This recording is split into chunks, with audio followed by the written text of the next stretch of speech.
Welcome to CAM Look, your daily dose of the Cincinnati Art Museum. Each weekday, a staff or volunteer will be sharing an object from the permanent collection and posing questions for discussion. Please check back each day for a new work and a new conversation. My name is Sue. I'm a volunteer docent at the Art Museum. Today, I'd like to introduce you to a statue called the Puritan by the artist Augustus Saint-Gaudens. This statue is 30 inches tall, or about 2.5 feet. Here we see a man wearing a flat-topped hat, a buttoned waistcoat or doublet, knee breeches, wool stockings, and leather shoes. He has a large full cape draped over his body. We can notice that he is using a rather long walking stick in his right hand and has a very large book in his left hand. On the pedestal, we can also see pine tree branches laying at his feet. This statue is what's known as a bronze reduction based on the original statue found in Springfield, Massachusetts. The original statue was so popular that St. Gaudens made over 40 bronze reductions as a way to earn more money by selling the smaller pieces. The artist was commissioned to make the original sculpture of a man named Deacon Samuel Chapin, who was a 17th century leader in Springfield, Massachusetts. However, no drawings or portraits of Chapin existed when St. Gaudens was asked to produce the man's likeness nearly 100 years later. This figure is not an individual portrait of one man, but rather a general representation of Puritan dogma that came from the mind of the artist.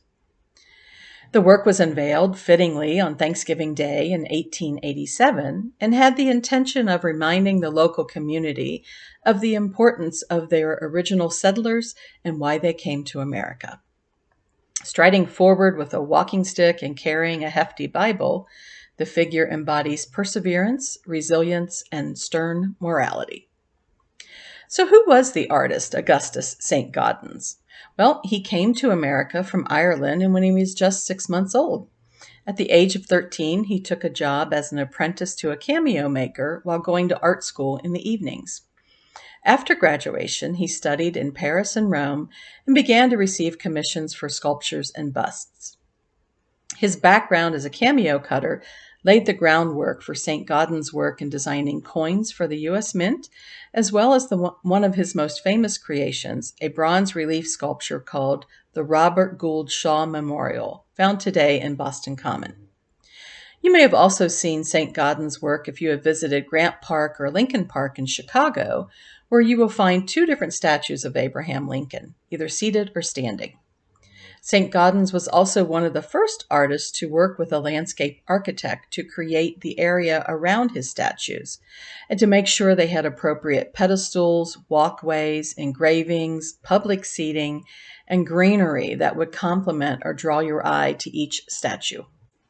And so, as we close out today, I'd like to know what goes through your mind when you look at sculptures in the park. Do you ever wonder about the artist or why the sculpture was made?